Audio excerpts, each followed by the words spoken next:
Weird Realities Network presents Blondes, Books, and Campfire Tales, where we pull up a log, roast a marshmallow, and settle in as these two blondes talk spooky tales, urban legends, and classic horror icons.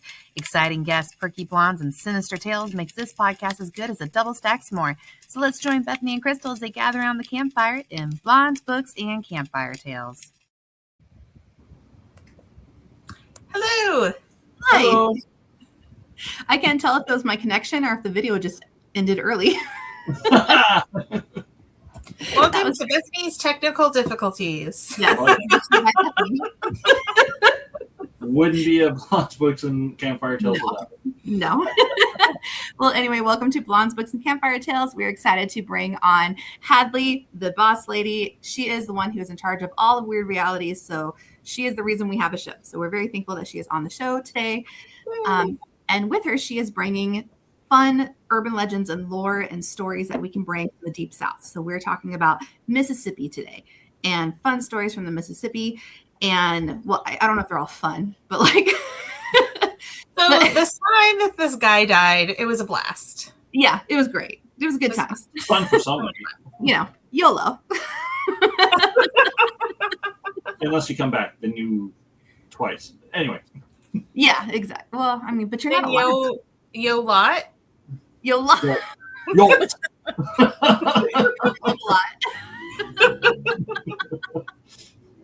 Well, thank you, Hadley, for coming on. We're excited to have you. And I'm just going to open it up just a little bit if you want to talk a little bit about yourself. I know you do have some stories out there. And then we can kind of jump into some fun lore about Mississippi right there. Sure. First off, you made me sound very responsible in my introduction. I wouldn't say that I'm in charge of the weird kids. I just would say that I am probably maybe bossy, the bossiest of the weird kids for sure. But so my name is Hadley Thorne. I am an author of 3 books. I wrote the Tapestry of Worlds series. I've got Tapestry of Worlds Book 1. It's called The White Raven Awakens. Book 2 is Running and Gunning, and then I've got a 3rd book in the series that is not actually part 1 and 2. It's called Dawnbreaker, The House of Blood and Sun. They are all taking place in a world very similar to ours, and they take place in Mississippi. So I use a lot of what I grew up around, and a lot of the places we'll be talking about tonight kind of factor in. So if you're not familiar with my books, they take place in South Louisiana and Mississippi. So, Hadley, one thing, the 3rd book we couldn't hear. I don't know if you were reaching back to look or something, but you were away from the mic just long enough we couldn't quite hear it. 3rd book, my phone fell on the floor. My 3rd book is called Dawnbreaker, The House of Blood and Sun. Gotcha. I have read that one, and I have not read the first 2 yet, but it totally stood on its own, and I really enjoyed it. Well, good. Yeah. It was supposed to. I was taking it a little bit different, but it takes place in Natchez, which I think I told y'all about the Natchez Trace, which is fondly called the Devil's Backbone. It is very haunted. It's a very old and spooky place that runs from the river, Natchez, Mississippi, all the way to Nashville. And it is where I grew up going. It's incredible. There's a lot of spooky places and many campfire tales. So it's an incredible place. And also Emerald Mound is there. And that's where, in book 3, that's where Nev and her city under the mound is. So, which I call it the Emerald City, which if you're if you're a fan of certain genres, you might appreciate the Emerald City reference. Yeah. I just Googled it because I was just curious, like how long the Mississippi is. And it's actually like over 2,300 miles. It's a very long river. Yeah. Yeah, I think, doesn't it start like in Wisconsin?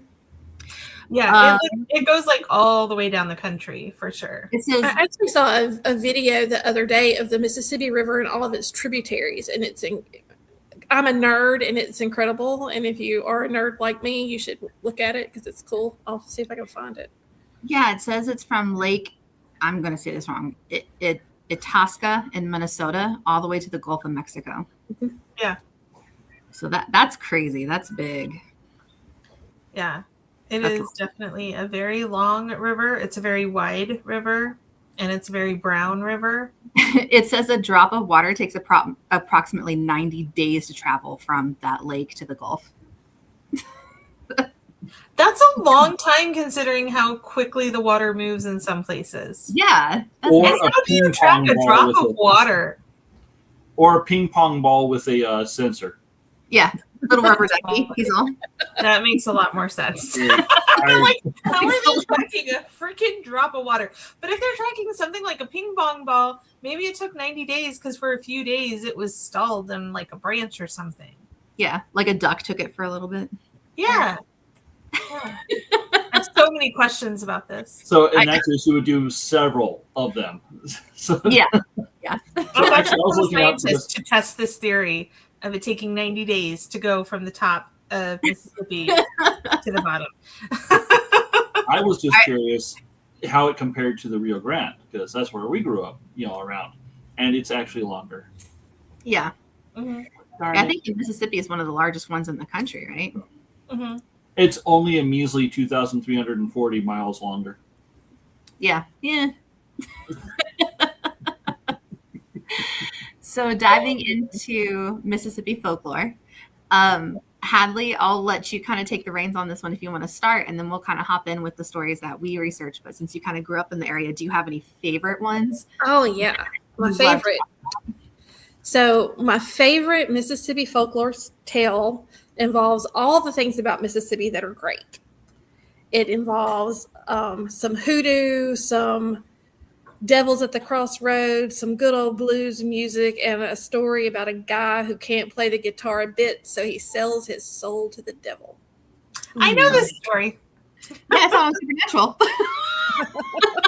It is also one of the side ones that I researched. I think Oh Brother, Where Art Thou also. Mm-hmm. Yeah. Not to interrupt you, Hadley. Continue.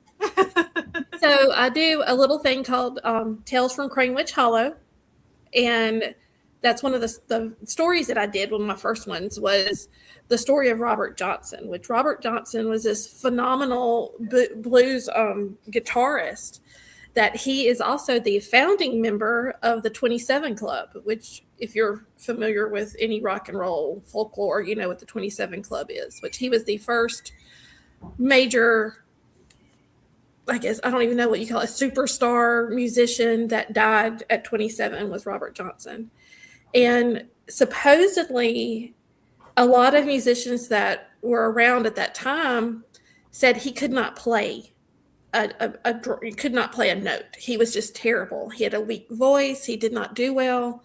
And then one night after they had been at the juke joint, he wandered down past the church and wandered down a little bit further to this crossroads, and that's where he met the devil. And the devil told him that if he would sell his soul, that he would, give him the ability to play the guitar. And he did. And he, I think it was 2 or 3 years.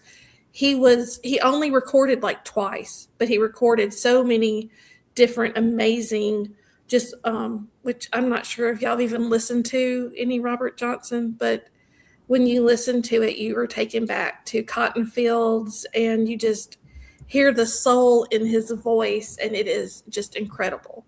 And he launched a ship that has definitely brought a lot of musicians to Mississippi to go down the blues trail. Blues is huge in our state, which if you saw the movie Sinners, you would see that was definitely inspired by Robert Johnson's story and is supposedly taking place in the same area in which he grew up.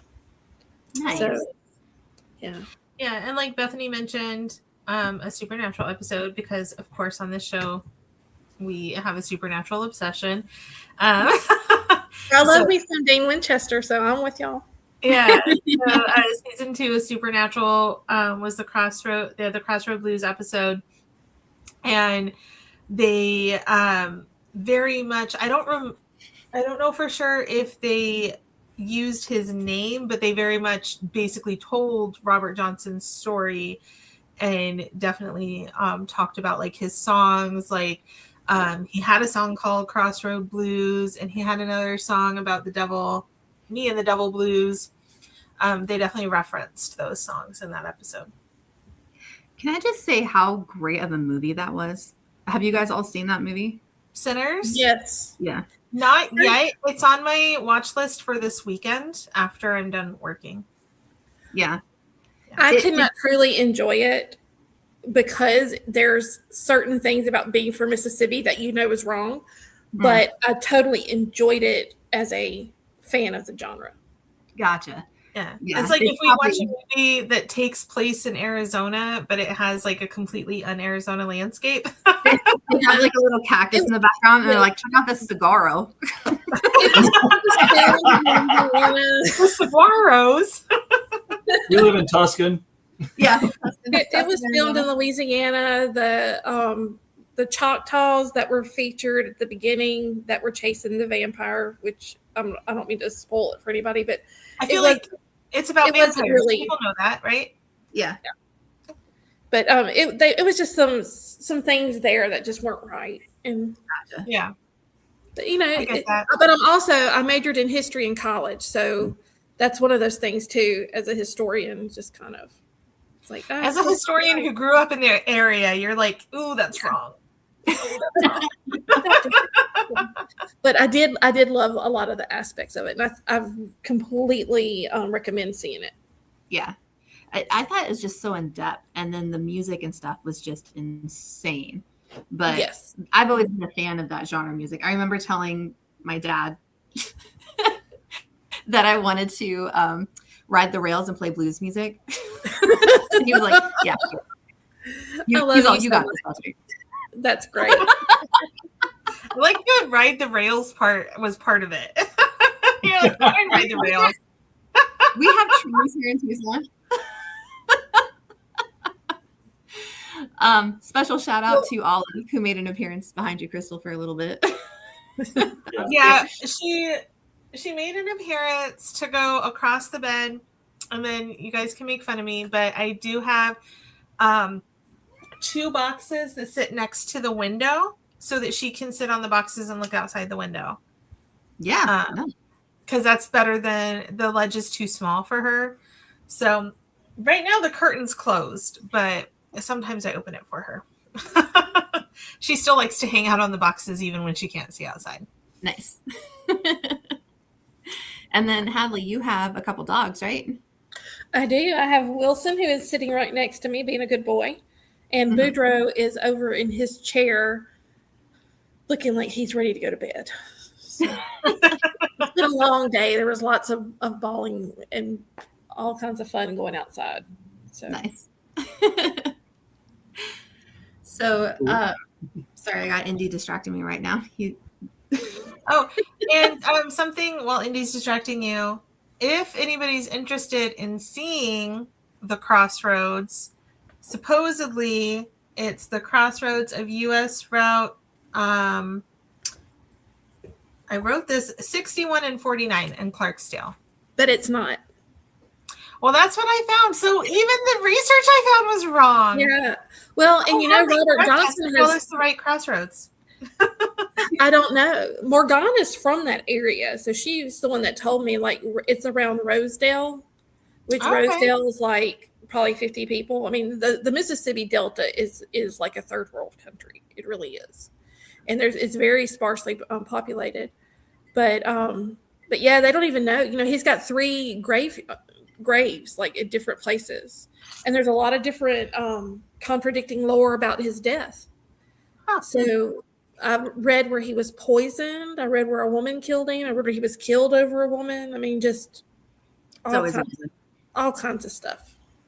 So it's a fascinating tale. And there's actually a movie that it came out in the 80s, and Ricky might know it, that it had Ralph Macchio in it. Okay. Karate Kid. No, sorry. Right, yeah, he was the Karate Kid, but he played. But this is not that movie. But it kind of ties into that kind of folklore, and it's a very.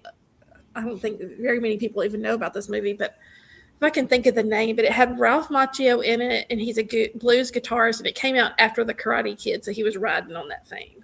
Hold on, I'll find it. Ralph Macchio. I'm looking it up too. Everybody get their phones. Right? Because now we need to It know. is called Crossroads, 1986. Yes. It's a musical drama directed by Walter Hill.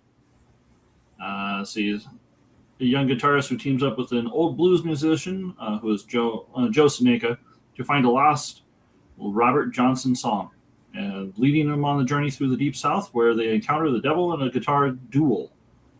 But there is no fiddle. So Yeah, it's like That's the devil the goes down to Georgia, but it's Mississippi.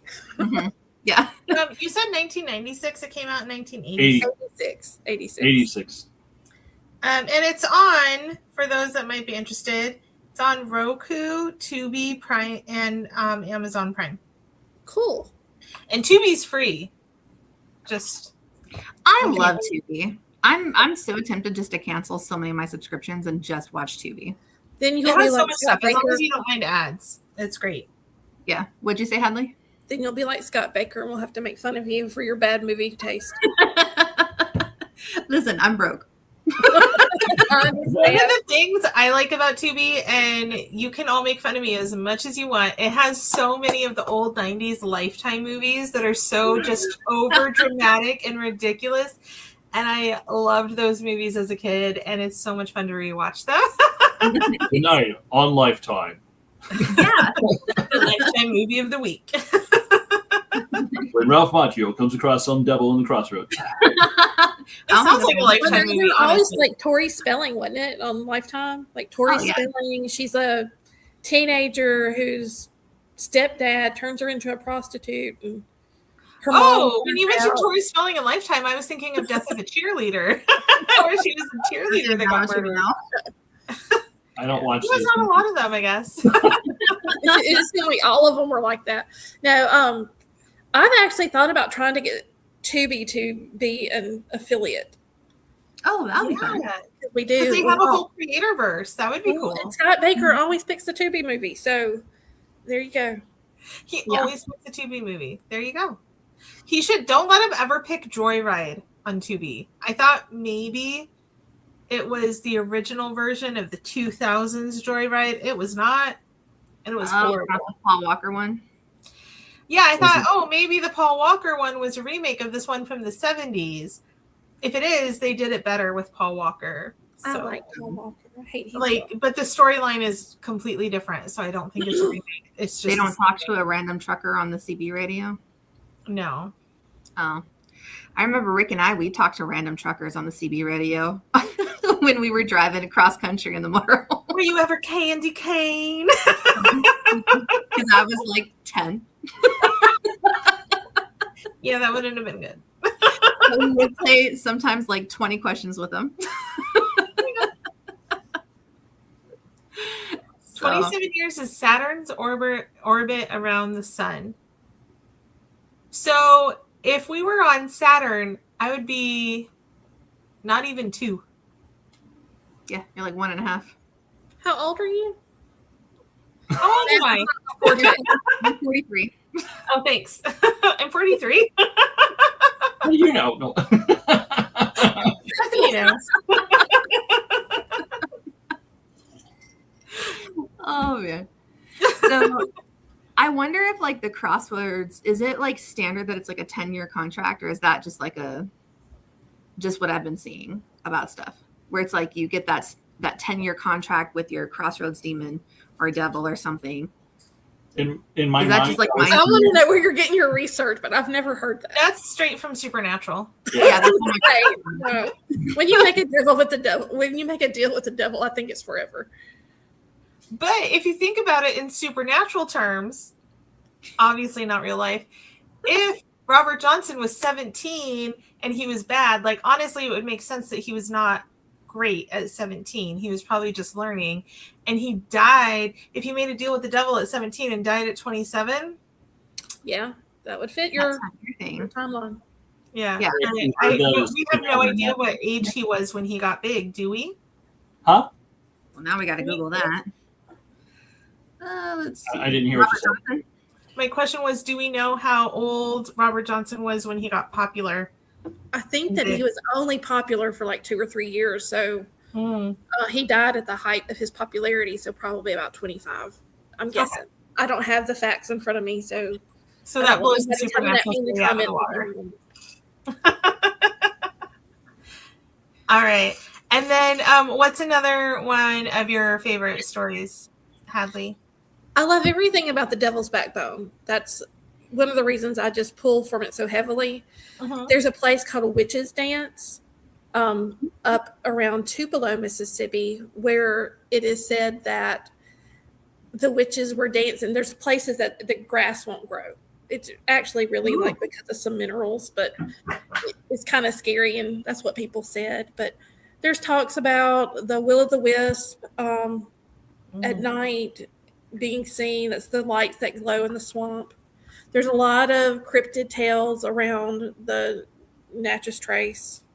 And I'll tell you a little bit about the history of the Natchez Trace. So there's places in it that it's very sunken because it originally started out as a buffalo trail, and then the Indians, because believe it or not, there used to be buffalo before the herds got thin.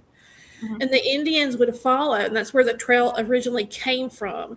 And then when all the trading started on the Mississippi River, like in the 16 and 1700s, they built Natchez, but they would take product into like Jackson and then up to places in Tennessee and other places. It became a trade route.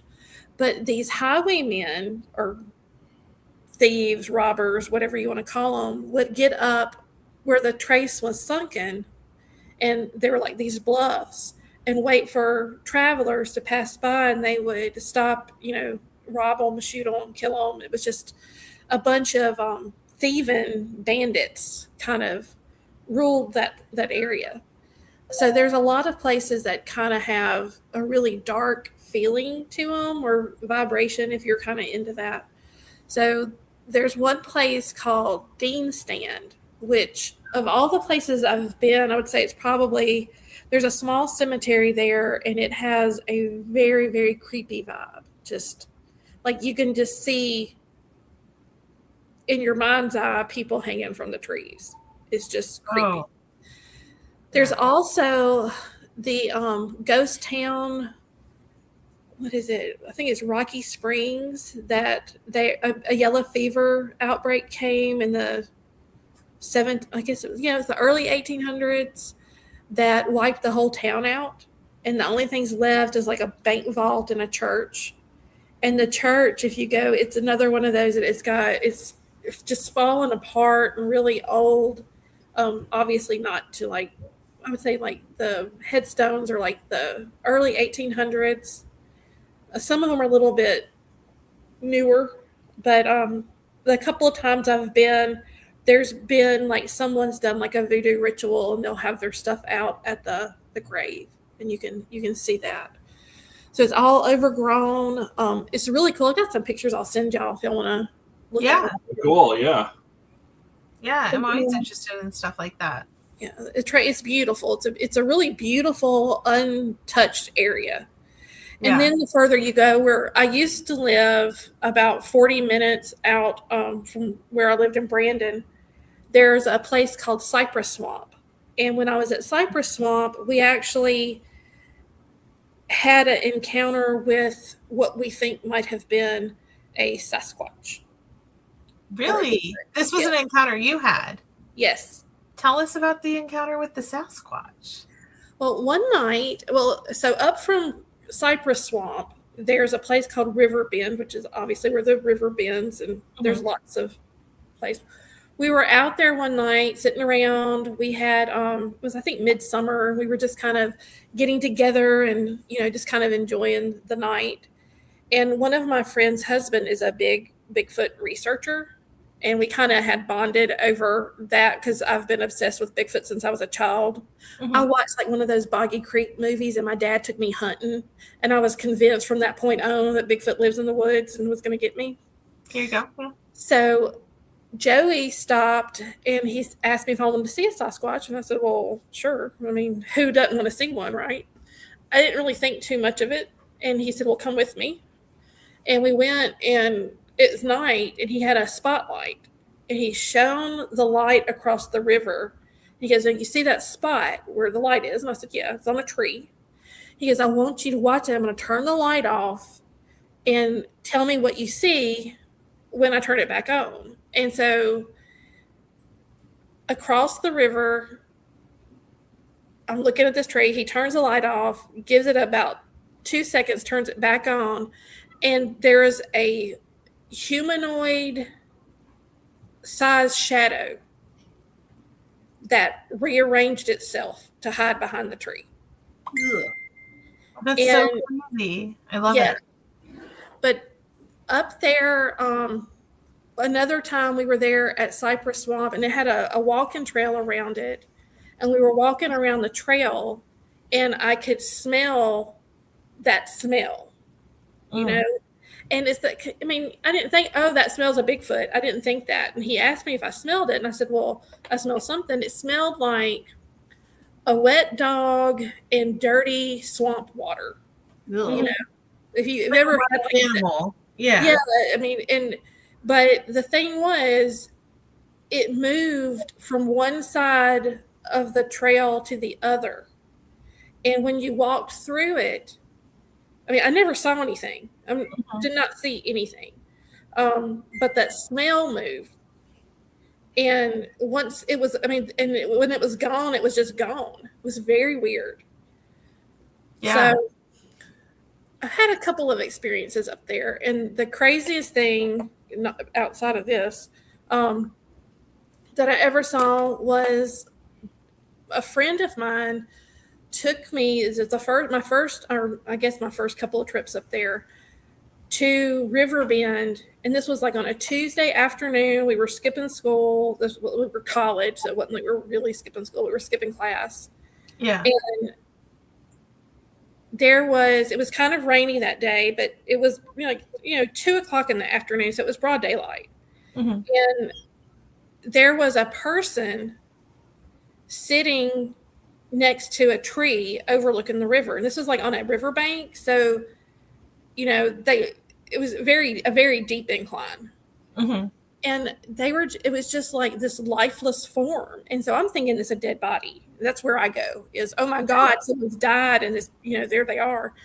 And we went around because you could drive by. So we drove by once and we drove by again, and the person was still there. And I said, well, if that person's still there the third time, I'm going to stop and we're going to call the police. Mm-hmm. So the third time we go by, and that person is upright now. They're about 10 feet away from the road.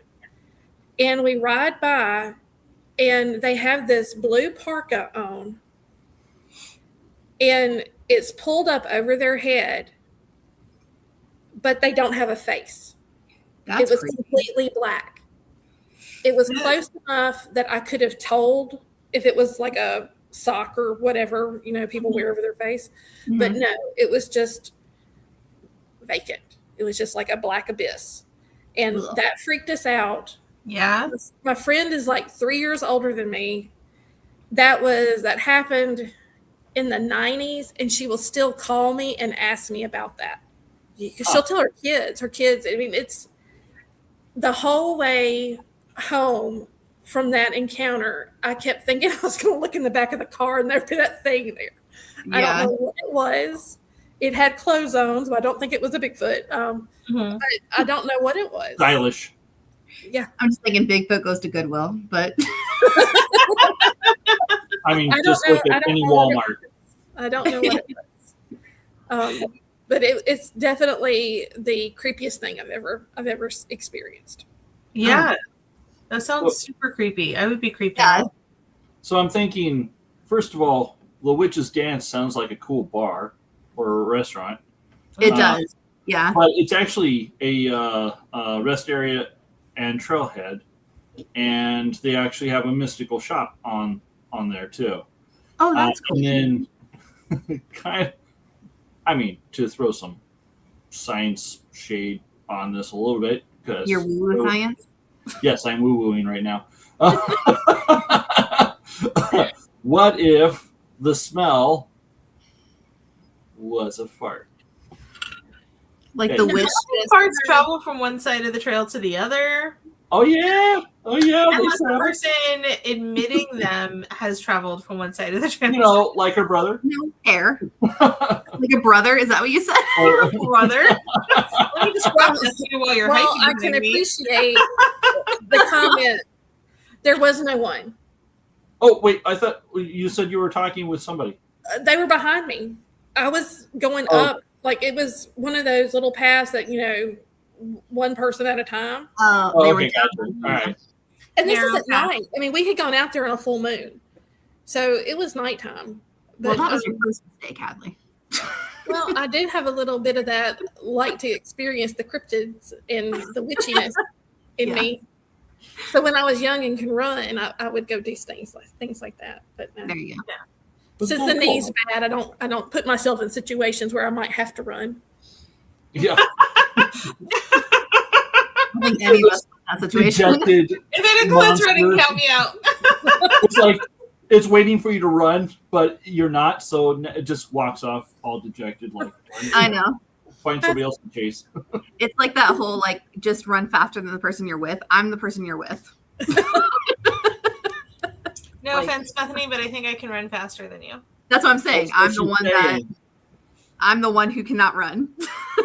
My little leg. My best friend just got a cortisone shot in her knee, and I told her, I said, if the zombie apocalypse happens, we're going to have to stay at home because there's no chance for us out in the world. Yeah. I'm just going to get stuck on a fence and die. That's what I'm going to do. Yeah.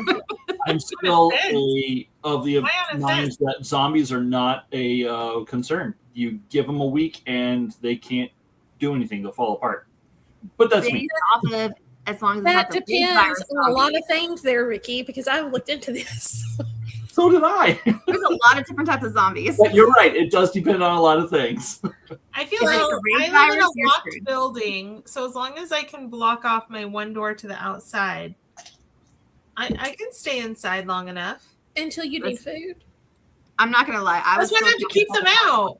Like, as long as I keep them out, I'm fine. I mean, shelter in place is my only option for survival. I have accepted this. If necessary, I'll just move up to an upper floor. But they're not easily walking inside my building. Well, you need to get a saw. So when that happens, you can just saw a hole in the ceiling and go up that way. Oh, I thought you meant as a weapon or something. Oh yeah. I thought you were going to cut off the stairs. Yeah, I'm like, I was just going to go up the stairs. There was you have to go by the zombies. Not if they're outside. How are they getting inside to go up the stairs? You live in a whole different area. Yeah, down here, our apartments and condos and all is the door opens out into the yard. Yeah, this place, you're inside, right? Like you have to go through a door to get to. I live in a secured building. Yeah. So no. But your back door. My back door, I do have a back. That's what I'm saying. And since I am on the first floor, I do have a back door that opens to the outside. But if that door is blocked off, and I keep the lights off, nothing's going to attract the zombies to come to it. There you go. They're going to be much more distracted by the Costco shoppers across the street. Yeah. Who will still go to Costco. They will still go to Costco. They're there for the gas because the prices are so low. Yeah, they'll all be getting gas trying to get out of town. There's people. Zombies will go after them, and I'll just turn off all my lights, barricade my door, and hunker down. Worst case scenario, I'll go upstairs to another interior room that you need a key to get into, even if you're already in the building. Because it's the key that's going to stop them. That's multiple locked doors they would have to get through. Yeah. Multiple locked doors. How would they get in if they don't have a key? Most people can't get in if they don't have a key. Normally they just push all the buttons. Right, but the point is the idea of a lot of the zombie stuff is, they wouldn't be worried about keys. They're just the oppressive force that just keeps coming type deal. Yeah. So, windows and stuff, that's not going to stop them. But how are they getting through a locked metal door, though? That's what she's saying. She'll go up to a second story. So that way they can't press against her Right. like No, I get that. her back door, windows, anything like that. They only have access to the front door and they can't even get inside. Right. However, if there's someone inside who's infected, Then it's What if it's an airborne virus? yeah. zombie viruses are never airborne.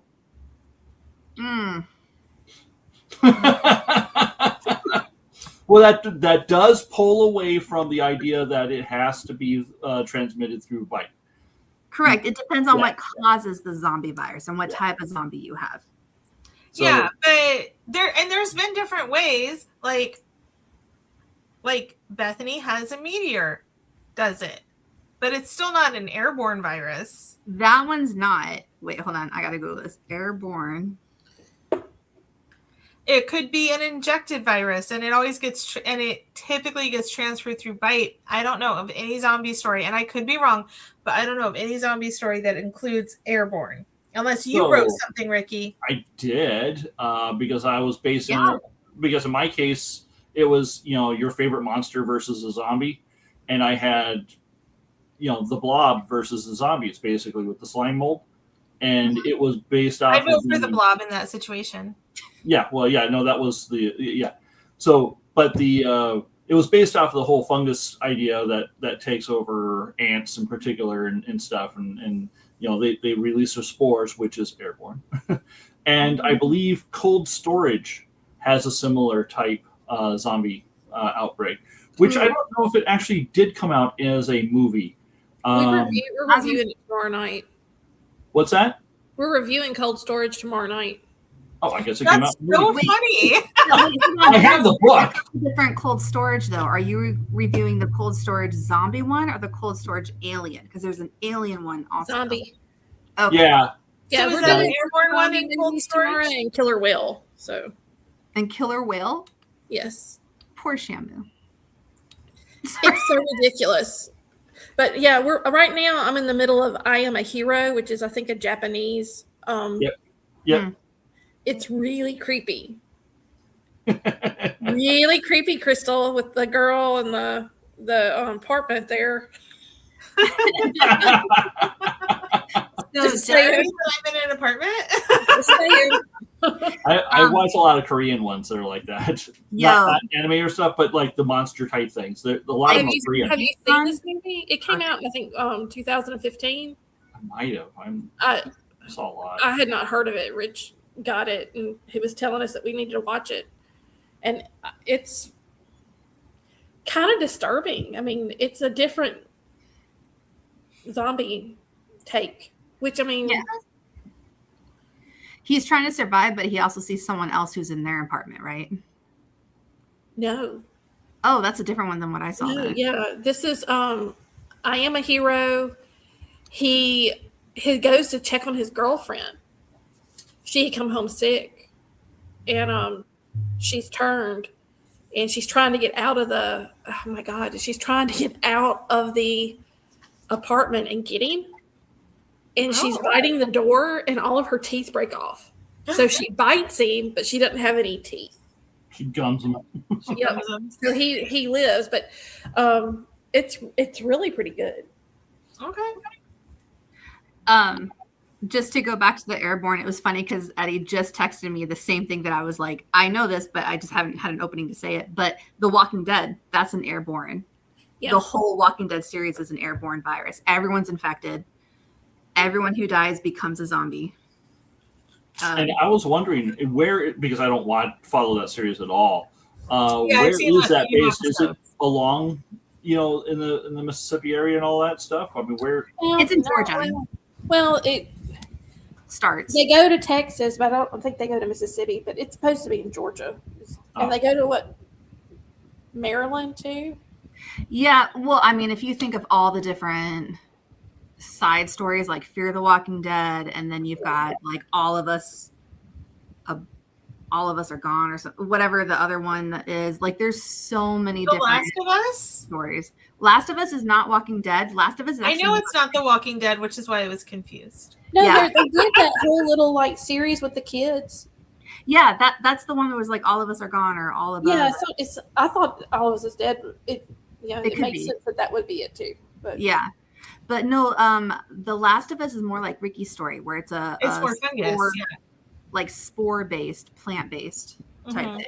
Well, to go back to the dead bodies and the decomposition, that's all a lot depends on your weather. And we have a lot of humidity here, and you Mhm. have a very arid climate. So the decomposition of the bodies would be very different.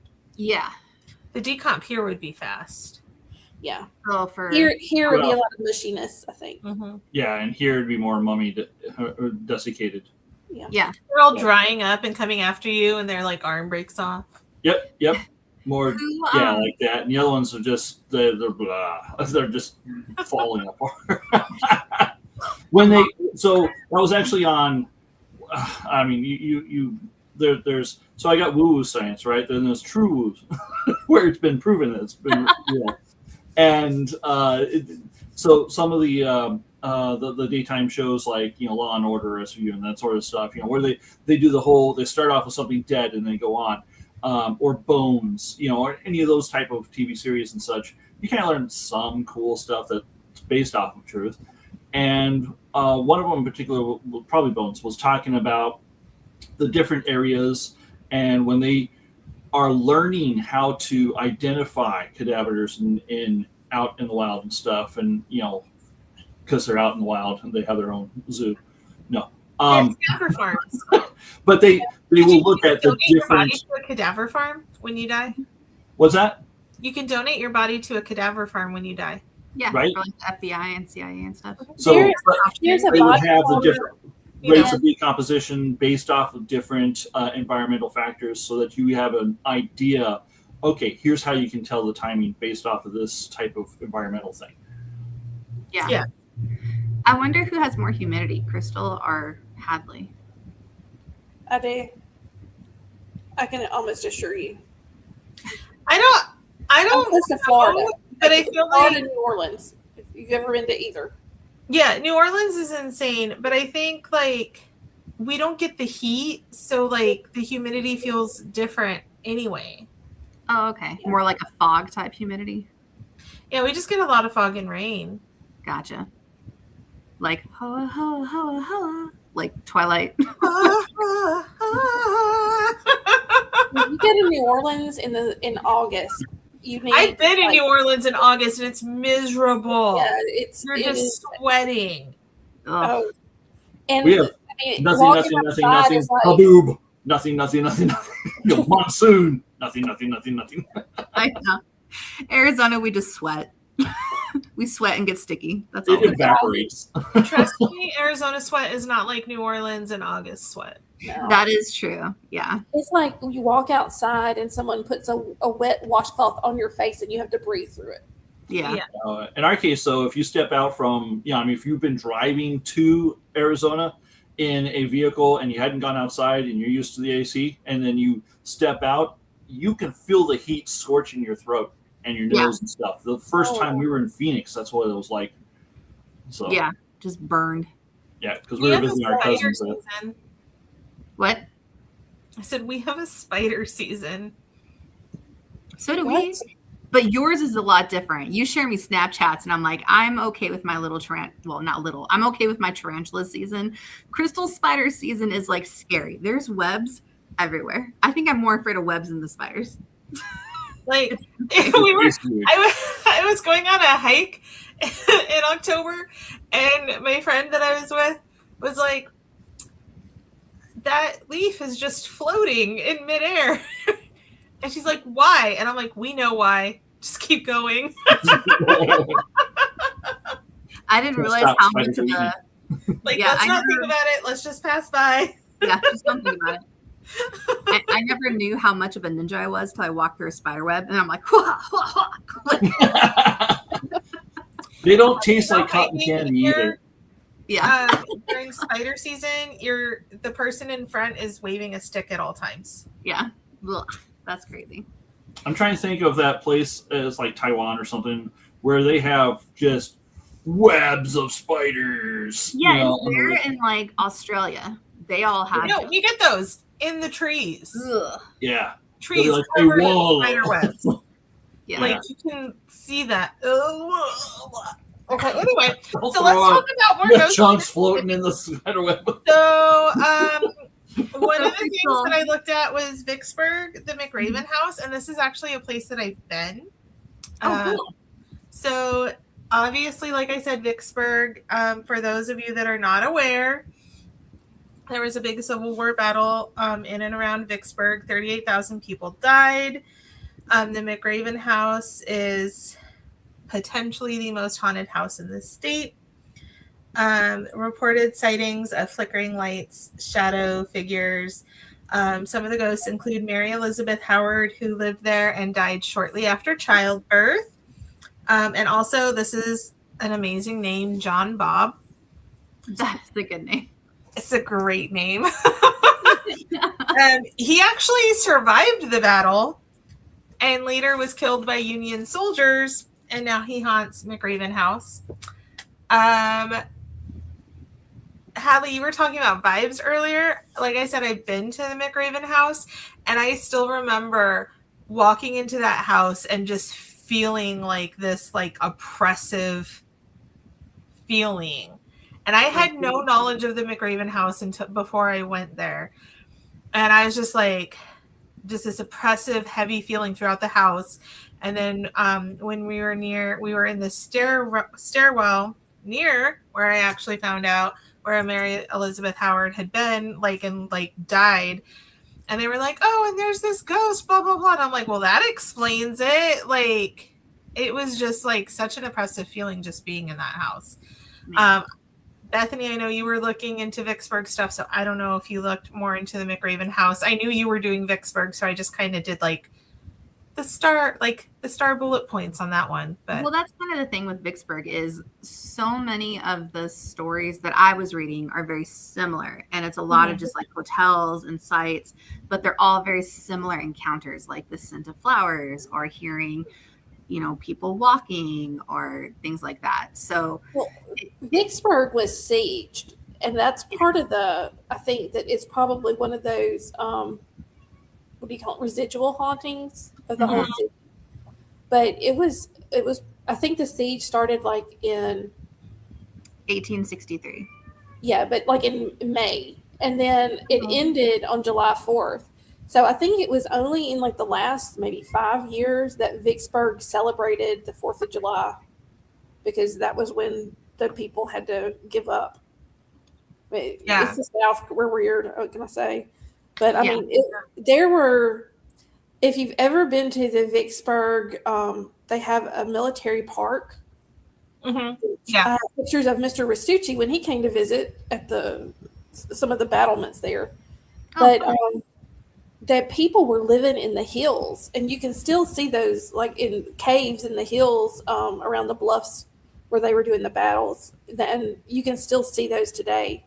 So I've always wanted to go trolling around and see what I could find in them. But they say that you can find like pieces of china, and so just imagine those fancy antebellum bells living in these caves. I mean, it's yeah. And I think battles of any sort, like you said, like a residual, Hadley, I do think battles of any sort leave that, because it's just such this like high emotion and all this stuff going on, it does leave residuals behind, but especially such a large battle. 38,000 people in one battle. A lot. It's a lot of people. I don't think people it's can so comprehend how much. much that is. Well, Vicksburg had been a stronghold in the Civil War. Like they had not been captured by the Union Army.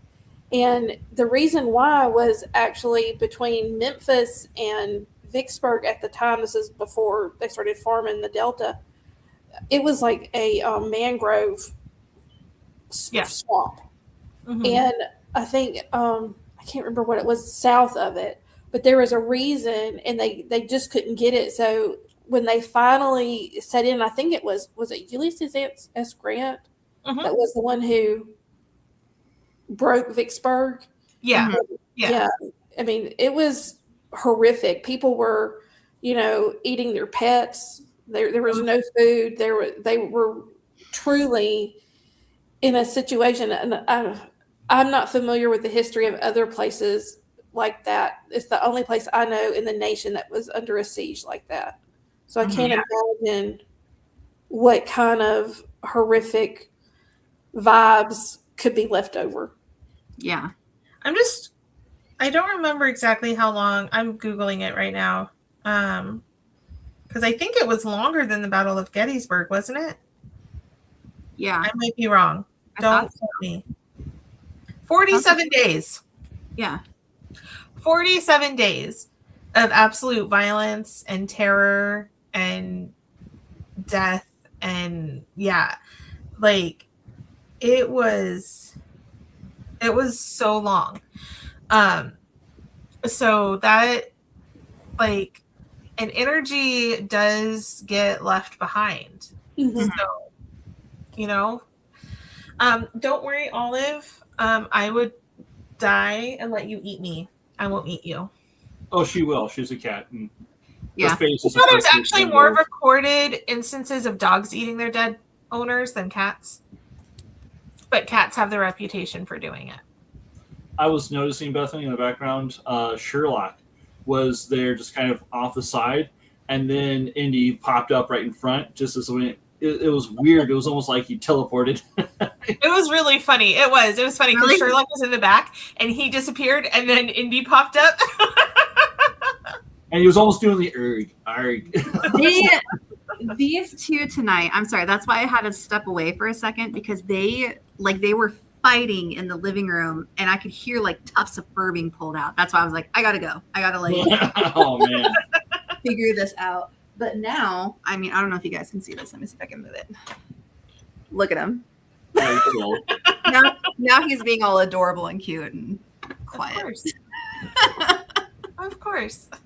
We got the energy out. We're good. That's what they do. So, Ricky, what was your stuff that you were looking into? I didn't look into a whole lot. I was just, if Hadley had stuff Okay, on we only it. got like 7 minutes. No. Yeah.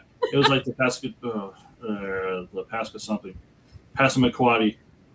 Pascagoula. Thank you, Hadley. Pascagoula alien story. And the only reason that's even on my radar, well, since I've got into the weird, it's gotten more traction. But when I was in college, we had to do an informative speech, and one of my classmates, that was like her uncle. Oh. So that's how I found out about it. And now I live close to Pascagoula, and I'm very interested in these crab men being Crab seen. men? What? Like little Yeah, I crab. don't know the story. I want to hear more about this. Tell us. Well, I'll let Ricky tell y'all. Okay. I don't know anything. It was 1973. And two men went into a police, claiming that they had been abducted by aliens. They were fishing, and I thought there was three for some reason, but it was two guys, and they passed away fairly recently, like in 2011 and 2023 or something like that. And it was 51 years ago that this whole incident had happened, and it's apparently like the longest living one that story about alien abductions that hasn't been disproven, and so yeah, they had this bizarre description that to me sounds like robots, but I mean, this will be robots going back and working. One of them talked about how this giant mechanical eye just analyzed them, and then I'm looking at pictures that they have, and some of them are interesting because they've got like a spot here and like a horn here or something. It's supposed to be the bullet shaped with a slit for a mouth and like rubbery or something. I'm like, it's a robot. It's got clap brush. Yeah, it's something from Doctor Who. What'd you say, Crystal? The cone heads. It's crazy. I mean, they had like little crab hands, and it was like they had carrots stuck in their ears, and they floated these guys into their spaceship. And it is one of the most well-documented cases. And these guys were ridiculed for it. I mean, especially, during that 70s time period, that was not something that, people really Yeah. knew what to think about. So you But- said that one of those two guys was your friend's uncle? Yes. Wow. So, and now so it happened in Jackson County, Mississippi.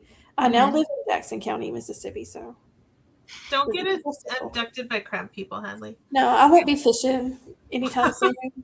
Well, they did talk about how there's a lot of blue lights involved, and I mean, which will list can be blue too, or lightning ball lightning, but that was a common thread because there was two bridge operators on at the same time period that they were talking about. They said that they did notice some sort of blue lights going on, and then there was a lady in a car or buggy or something across the way who also identified, she remembered seeing blue lights, that night as well.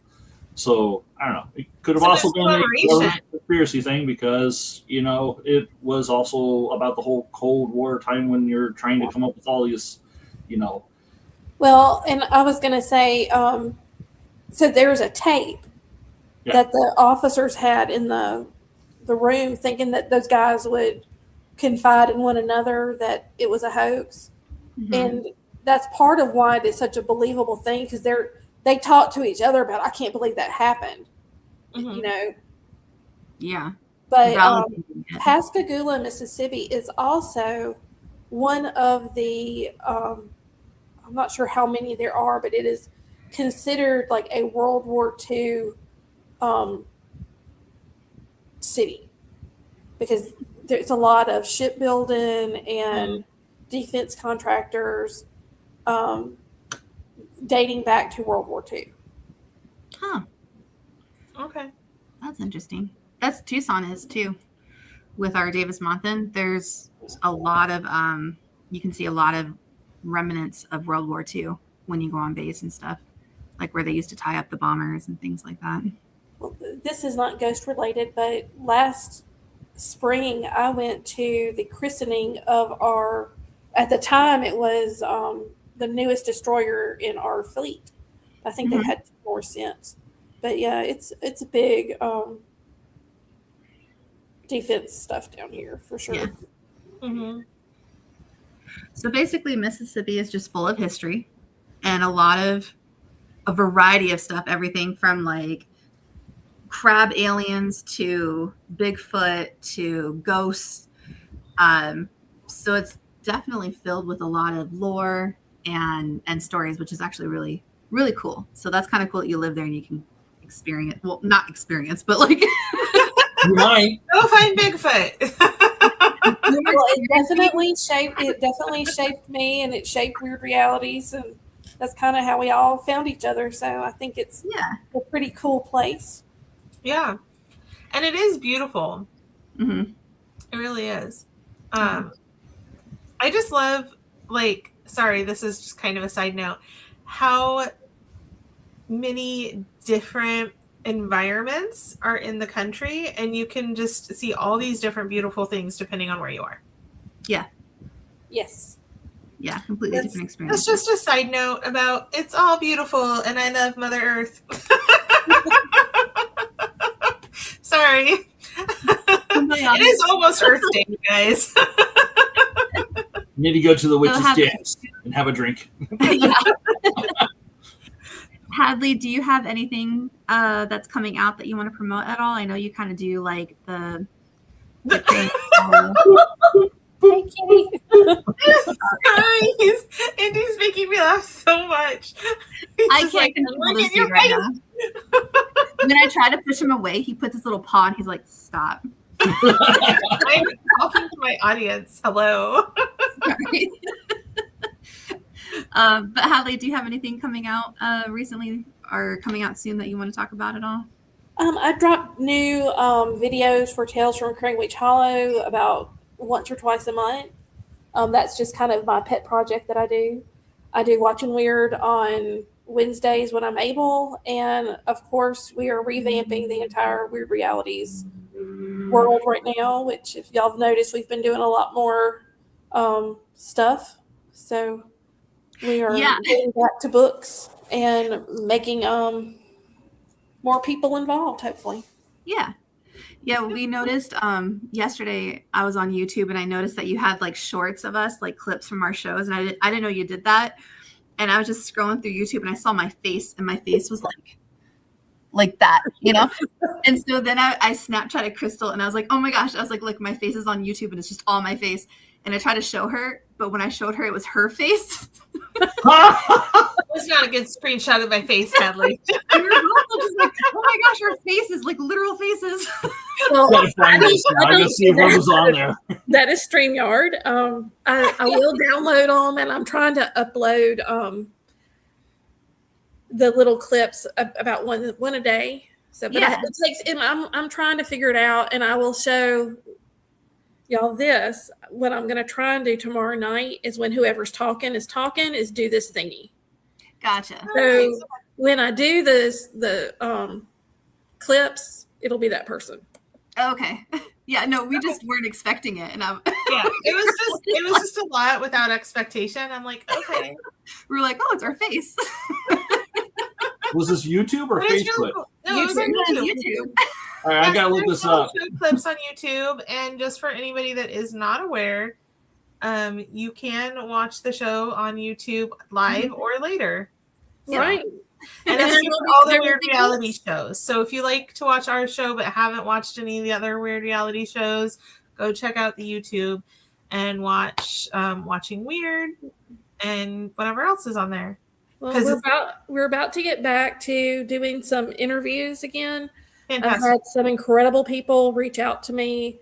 I don't know. I think y'all probably saw that Jenny Chan has Mhm. reached out to us, and I'm really excited to talk with her.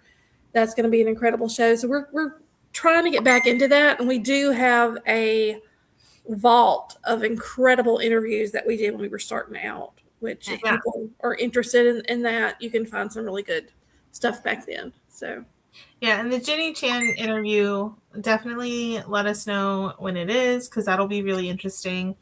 I know I want to watch it, and we can definitely let everybody know before it happens. We will. That I think we're going to record in mid to late April, and I'm planning on having it ready to put out May 1st. So Nice. Nice. yeah. All right, so you guys heard it first, where you can watch a brand new show that's going to be starting up or rebranding for Watching Weird. But what are we calling it, Hadley? I haven't decided yet. I'm still working. So to be Name determined. to be determined. It'll probably have weird in it somewhere. I'm thinking of stepping away from that since we're doing more serious stuff. Gotcha. Because for people who don't know, Jenny Chan is a nonfiction author who writes about the atrocities that happened in the Asian Pacific during World War II and after. Oh, So Yeah. It's definitely a good take on it kind of combines a lot of my passions, which is for women and for helping the underprivileged and stuff. So, like I said, it probably won't be branded as weird. I'm thinking about it. So, Okay. well, thanks for having me, guys. I've been trying to catch up with y'all, I think, for a while now, but this was a lot of fun. I hate that y'all aren't feeling great, but maybe you'll have me back sometime. Of course. Yeah, absolutely. We love having you on. It's always a good time to be able to catch up, and you always have great stories. So Absolutely. All right, guys. So we will see you again in 2 weeks on Blondes, Books, and Campfire Tales, and we will definitely let you know the topic we're going to be talking about at that time. I know Mike Evans wants to hop on sometime soon, so we'll get him on.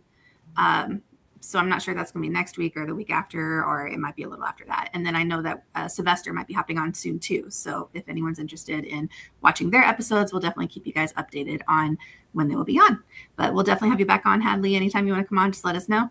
And we will see you guys in 2 weeks on Blondes, Books, and Campfire Tales. bye. Hold on. I forgot to do the actual video. Sorry. bye.